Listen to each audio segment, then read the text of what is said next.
Антикорупцијската комисија поведе постапки по барање на административците за кои владата тврди дека со години зимале плата, а не оделена работа.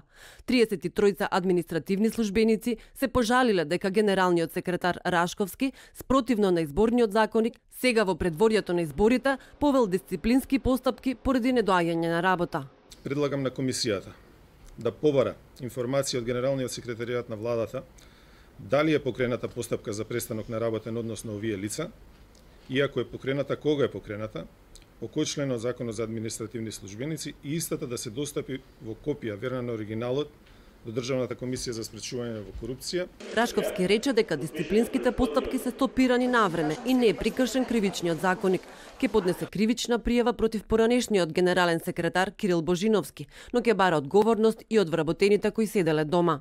Овој број на лица кои што низ годините уназад не доаѓале на работа, а биле примени во Генералниот секретаријат од 2015 година наваму се намалува и доаѓа до бројката од 60 на луѓе, од причина што во 2015 година тој број на лица кои што не доаѓале на работа, а земале плата изнесувал 600.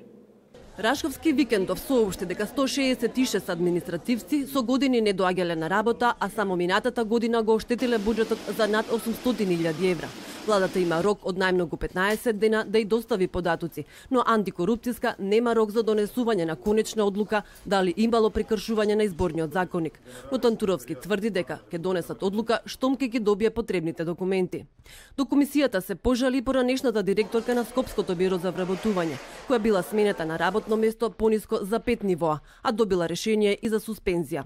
Веднаш по доаѓањето на власта, владата обелодени дека со години административци не доаѓале на работа, а земале плата.